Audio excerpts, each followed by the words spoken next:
اللہ تعالیٰ قرآن پاک میں فرماتے ہیں قُلْ إِن كُنتُمْ تُحِبُّونَ اللَّهَ فَاتَّبِعُونِي يُحْبِبْكُمُ اللَّهُ وَيَغْفِرْ لَكُمْ ذُنُوبَكُمْ وَاللَّهُ غَفُورٌ رَحِيمٌ۔ اے میرے نبی آپ ان کو بتائیں کہ اگر تم چاہتے ہو کہ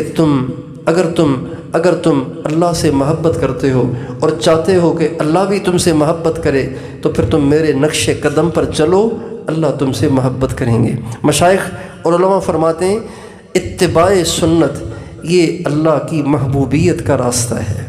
جو اللہ کا محبوب بننا چاہتا ہے، ایک ہے اللہ سے محبت کرنا، ایک ہے اللہ کا محبوب بن جانا۔ کمال رتبہ ہے یہ کہ بندہ اللہ کا محبوب بن جائے۔ جو اللہ کا محبوب بننا چاہتا ہے وہ اپنی زندگی کو سنت کے مطابق ڈھال لے، اپنی ہر کام کو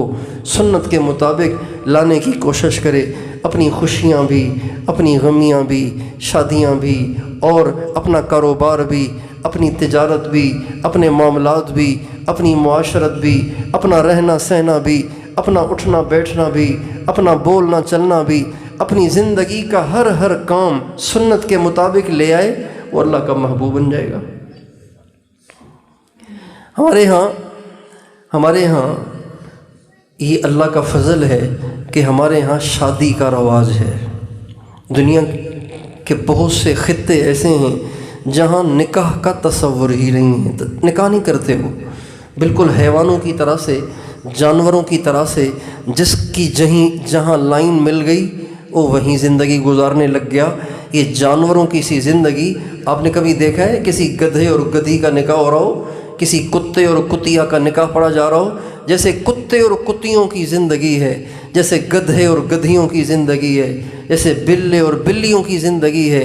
یہی زندگی دنیا کے بہت انسان گزار رہے ہیں۔ اللہ کا شکر ہے، یہ ہمارے علماء کی محنت ہے، یہ ہمارے مشائخ کی محنتیں اور کاوشیں ہیں، جس کی برکت سے اللہ تعالیٰ نے یہ سنت بہرحال ہمیں دے رکھی ہے۔ اگرچہ اس کو ختم کرنے کے بھی بہت سے بہانے ہمارے یہود اور نصارہ کے چاپلوس حکمران ختم کرنے کی کوشش کرتے ہیں، مختلف ہیلے بہانوں سے اور مختلف اسکیموں سے وہ اسے بھی ختم کرنے کی کوشش کرتے ہیں۔ ہم جنس پرستی اور اس طرح کے اور بہت سے بھیانک کام وہ اپنے ملک میں جائز قرار دینے کے لیے وہ بہت سے ہیلے بہانے بناتے ہیں، لیکن اللہ کا شکر ہے ہمارے علماء کی یہ مہربانیاں، یہ ہمارے مشائخ کی دعائیں ہیں، جس کی برکت سے اللہ تعالیٰ نے اس سنت سے ابھی ہمیں محروم نہیں کیا ہے۔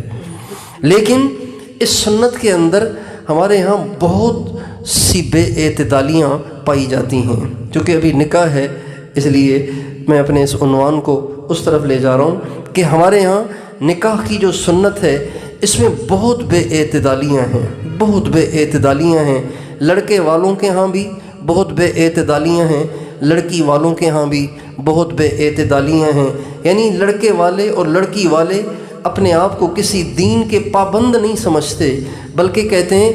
دل میں جو آیا وہ ہمیں کرنا ہے، بس اپنے دل کے سارے ارمان پورے کرنے ہیں۔ شادیوں کے موقع پر یہ نہیں سوچا جاتا اللہ راضی ہو جائے، اللہ خوش ہو جائے، اللہ کے نبی خوش ہو جائیں، بلکہ اپنے دل کی ساری بھڑاس اور اپنے دل کے سارے ارمان پورے کرنے کے چکر میں لوگ لاکھوں کروڑوں لٹا بھی دیتے ہیں، پیسے بھی خرچ ہوتے ہیں، اللہ بھی ناراض ہوتا ہے، اور وہ شادی بے برکتی کا شکار بھی ہو جاتی ہے، اور کتنے برے اثرات دلہن اور دولہے اور ان کی اولادوں پہ اور ان کی نسلوں پہ پڑتے ہیں، صرف اس اللہ کے نبی کی سنت کا مذاق اڑانے کی وجہ سے اور اس میں بے اعتدالی کی وجہ سے۔ ہمارے نبی نے صرف ہمیں نماز پڑھنا نہیں سکھایا کہ نماز میں کھڑا کیسے ہونا ہے، نماز میں رکوع کیسے کرنا ہے، نماز میں سجدہ کیسے کرنا ہے، بلکہ ہمارے نبی نے ہمیں شادی کرنا بھی سکھایا ہے، نکاح کرنا بھی سکھایا ہے، بلکہ ہمارے نبی نے ہمیں پیشاب اور پاخانہ کرنا بھی سکھایا ہے۔ ابو داؤد شریف کی حدیث ہے، ہمارے نبی کا ارشاد ہے انما انا لکم مثل الوالد، میں تمہارے لیے باپ کی جگہ پر ہوں، تمہارے لیے باپ کی طرح سے ہوں، میں تمہیں ہر چیز سکھاؤں گا، یہاں تک کہ تمہیں ہگنا اور موتنا بھی سکھاؤں گا، تمہیں پیشاب پاخانہ بھی سکھاؤں گا، قضائے حاجت بھی سکھاؤں گا۔ ہمارا دین کامل ہے اور مکمل ہے، یہ نہیں کہ شادی میں ہم اپنی مرضی کے مالک ہو جاتے ہیں، بلکہ شادیوں میں بھی ہمیں اپنے نبی کو فالو کرنا ہے، اپنے نبی کی سنت کو فالو کرنا ہے۔ ہمارے نبی کی سنت شادی میں بنیادی طور پر ایک سنت یہ ہے کہ جب شادی کا ارادہ ہو اور رشتے کے انتخاب کا وقت آئے تو ہمارے نبی فرماتے ہیں رشتے کے انتخاب میں ایک چیز کو ملحوظ رکھو۔ آپ علیہ السلام کا ارشاد ہے تنکح المرأۃ لاربع، جب لڑکے والے کسی لڑکی کا انتخاب کرتے ہیں تو اس میں 4 چیزیں دیکھتے ہیں۔ آپ علیہ السلام فرماتے ہیں لڑکے والے جب کسی لڑکی کا نکاح کرتے ہیں، جب کسی لڑکی کا انتخاب کرتے ہیں تو 4 چیزیں اس میں دیکھی جاتی ہیں۔ 4 چیزوں میں سے کسی ایک چیز کو وجہ بنا کر اس لڑکی کو سلیکٹ کیا جاتا ہے۔ ان میں سے لمالہا، یا تو مال دیکھتے ہیں، ولجمالہا، یا تو اس کا حسن دیکھتے ہیں، ولحسبہا، یا اس کی دینی یا اس کی خاندانی شرافت کو دیکھتے ہیں، ولدینہا، یا اس کے دین کو دیکھتے ہیں۔ آپ علیہ السلام نے جس صحابی کو یہ بات فرمائی پھر فرمایا فاظفر بذات الدین تربت یداک، اللہ تیرا بھلا کرے، تو مال پہ نہ جانا، کبھی حسن پہ نہ جانا، کبھی تم خاندانی شرافت پہ نہ جانا، بلکہ تم دین دیکھنا کہ دین زندگی میں ہے کہ نہیں ہے، زندگی میں دین ہے کہ نہیں ہے، دین کی وجہ سے انتخاب کرنا۔ ایک بہت بڑے شاعر گزرے ہیں، عرب کے ایک بہت بڑے شاعر گزرے ہیں۔ ایک دفعہ انہوں نے اپنے بچوں کو بٹھایا اور کہا بچوں، ہر باپ کے اپنے بچوں پہ احسانات ہوتے ہیں، میرے تم پر اتنے احسانات ہیں کہ تم سوچ بھی نہیں سکتے، اور میرے تم پر تمہارے دنیا میں آنے کے بعد بھی احسانات ہیں، تمہارے دنیا میں آنے سے پہلے بھی احسانات ہیں۔ تو بچوں نے پوچھا ابو دنیا میں آنے سے پہلے کیسے احسان کر لیا آپ نے؟ دنیا میں آنے کے بعد تو احسان سمجھ میں آتا ہے، آپ نے اپنے آپ کو تھکایا، آپ نے کمایا، آپ کے ٹکڑوں پہ ہم پلے، آپ ہی نے پال پوس کے جوان کیا، یہ تو سمجھ میں آتا ہے، لیکن ہم دنیا میں آئے ہی نہیں تھے تو اس سے پہلے ہی آپ کا ہم پہ احسان کیسے ہوا؟ تو فرمایا بچوں میرا دل تو کسی اور عورت پر تھا، میری پسند تو کوئی اور تھی، لیکن میں نے اپنی پسند کو قربان کیا صرف اس وجہ سے کہ میں ایسی عورت کا انتخاب کروں، ایسی عورت کا انتخاب کروں جس کا مزاج اچھا ہو، چونکہ اچھے مزاج کی عورت کے بچے بھی اچھے ہوں گے۔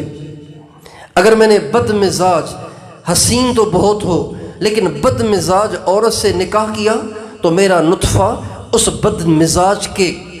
مزاج نطفے سے ملے گا، لہذا میری نسل بھی بد مزاج بنے گی۔ اس لیے میں نے اپنی پسند کو قربان کیا تمہیں اچھا بنانے کے لیے۔ اگر میں کسی اچھی بیوی کا انتخاب نہ کرتا تو تم اولاد بھی تو اچھے نہیں بن سکتے تھے، لہذا میں نے تمہیں اچھا بنانے کے لیے اپنی پسند کو قربان کیا، اپنی پسند کی قربانی دی، تو یہ بھی میرا تم پر احسان ہے۔ اس لیے ہمارے نبی فرماتے ہیں کہ اس بات کا ضرور لحاظ کیا جائے کہ جس عورت کا آپ انتخاب کرنے لگے ہیں اس عورت میں دیکھیں تو صحیح کہ دین بھی ہے کہ نہیں۔ دین سے مراد صرف نماز نہیں ہے، دین سے مراد صرف مدرسے کی عالمہ نہیں ہے،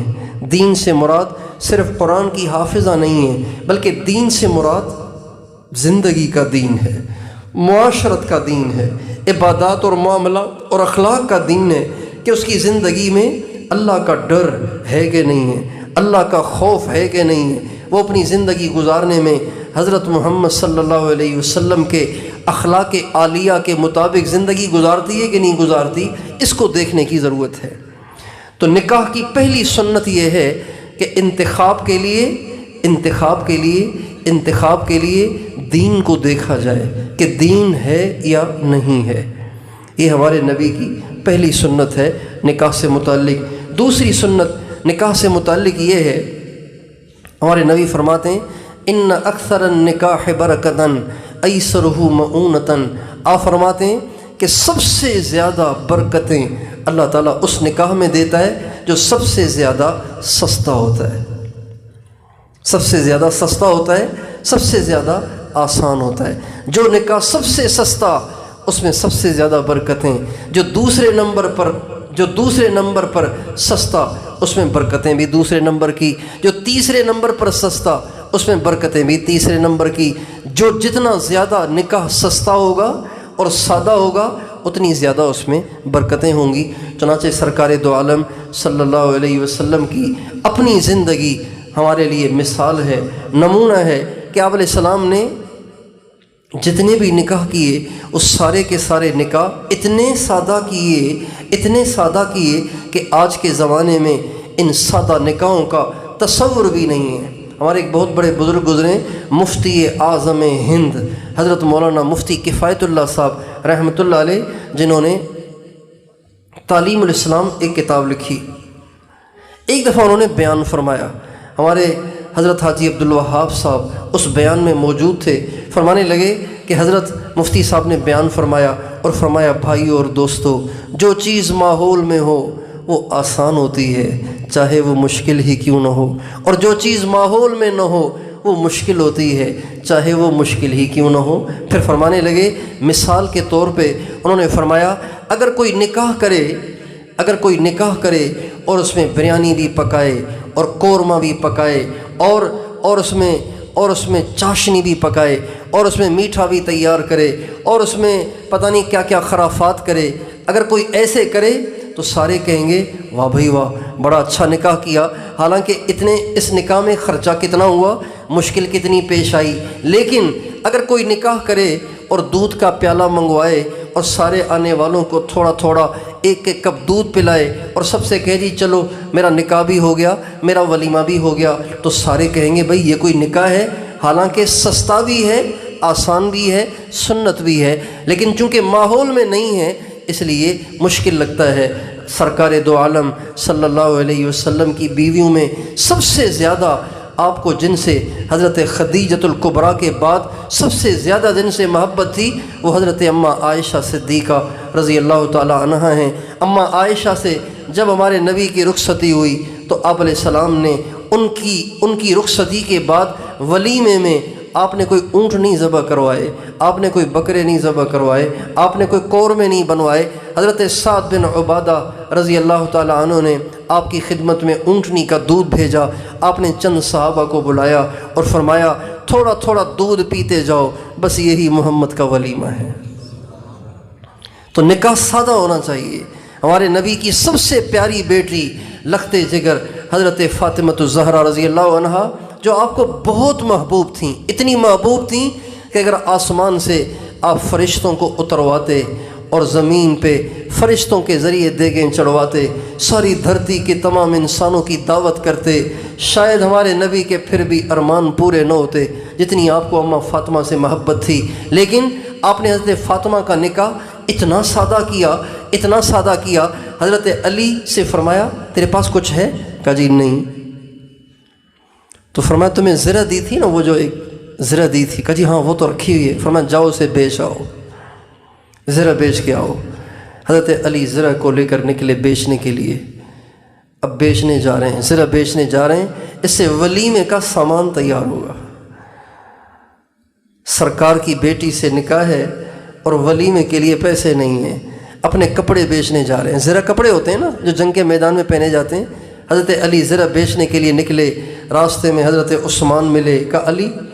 کہاں جا رہے ہیں اور یہ زرہ کہاں لے کر جا رہے ہیں؟ تو فرمانے لگے کہ اللہ کے نبی کی بیٹی سے نکاح ہونے لگا ہے، اللہ کے نبی راضی ہوئے ہیں اور اب میرا ان سے نکاح ہو رہا ہے، لیکن میرے پاس چونکہ کچھ تھا نہیں تو اس لیے میں زرہ بیچنے جا رہا ہوں، اس سے ذرا کچھ سامان لے لوں گا اور کوئی مٹھائی تیار کر لوں گا۔ تو فرمانے لگے اور کہاں بیچیں گے، اب مجھے ہی بیچ دیں۔ چنانچہ حضرت عثمان نے وہ زرہ خریدی۔ حضرت عثمان نے 400 درہم میں وہ زرہ خرید لی۔ جب حضرت عثمان نے پیسے پکڑائے حضرت علی کے ہاتھ میں اور زرہ کو پکڑا اپنے ہاتھ میں تو فرمانے لگے علی وہ تو زرہ کی قیمت تھی اور یہ زرہ میری طرف سے آپ کو ہدیہ ہے۔ چنانچہ حضرت علی پیسے بھی لے کر آئے اور زرہ بھی لے کر آئے، سرکار کی خدمت میں پہنچے، آپ نے میٹھا بنوایا، کچھ سامان خریدوایا اور پھر خود نکاح پڑھا اور فرمایا لوگوں میں اپنی بیٹی فاطمہ کا نکاح علی سے اپنی مرضی سے نہیں کر رہا، بلکہ جبریل آئے تھے، اللہ کی طرف سے وحی لے کر آئے تھے اور اللہ کے حکم سے میں اپنی بیٹی کا نکاح حضرت علی سے کر رہا ہوں۔ آپ نے نکاح پڑھایا، اس کے بعد حضرت علی سے فرمایا علی اب آپ گھر چلے جائیں، میری بیٹی خود ہی آپ کے گھر پہنچ جائے گی۔ چنانچہ آپ نے حضرت ام ایمن سے فرمایا ام ایمن میری بیٹی کو آپ لیں اور جا کے علی کے گھر پہ چھوڑ کے آ جائیں۔ یہ ہمارے نبی کی سب سے پیاری بیٹی کا نکاح ہوا۔ آج نکاحوں میں اتنے خرافات ہیں، اتنی بے اعتدالیاں ہیں کہ ان بے اعتدالیوں کے رواج میں آنے کی وجہ سے بیچارہ غریب اپنی بیٹی کا نکاح ہی نہیں کر پاتا، بیچارہ غریب اپنے بیٹے کا نکاح ہی نہیں کر پاتا۔ لہٰذا جب نکاح مشکل ہوا تو بدکاری سستی ہو گئی، بدکاری عام ہو گئی، زنا عام ہو رہا ہے، فحاشی عام ہو رہی ہے، عریانی عام ہو رہی ہے، بدکاریاں عام ہو رہی ہیں، اس لیے کہ جو جائز طریقہ تھا اس کو ہم نے مشکل کر دیا ہے۔ یہ بھی ایک شیطان کی بہت بڑی پلاننگ ہے، اس لیے ہم سب اس کی نیت کریں کہ انشاءاللہ نکاح سستے کریں گے اور سادے کریں گے۔ اور پھر بہت سے نوجوان ایسے ہیں جو بیچارے اپنی ذات سے تو تیار ہو جاتے ہیں لیکن ان کے ماں باپ تیاری نہیں ہوتے، وہ کہتے ہیں بیٹا تو پہلا بیٹا ہے، ہم نے تو سارے ارمان تیرے ہی نکاح میں پورے کرنے ہیں، لہٰذا تو ہم پہ پابندیاں نہ لگا کہ یہ نہ کرو اور وہ نہ کرو، ہمیں سب کچھ کرنے دو۔ میرے دوستو، اگر ہم اپنے نکاحوں میں اللہ اور اس کے نبی کو ناراض کر بیٹھے تو بتائیے اس سے ہمارے بچوں کے مستقبل پہ برا اثر پڑے گا کہ نہیں پڑے گا؟ اس لیے ہم اس کی کوشش کریں کہ اپنے نکاحوں میں سارے خرافات سے بچیں، سنت کے مطابق، اپنے نبی کے طریقے کے مطابق اپنے بچے اور بچیوں کا نکاح کریں۔ اللہ تعالی ہم سب کو ہر کام میں سنت پر چلنے کی توفیق عطا فرمائے۔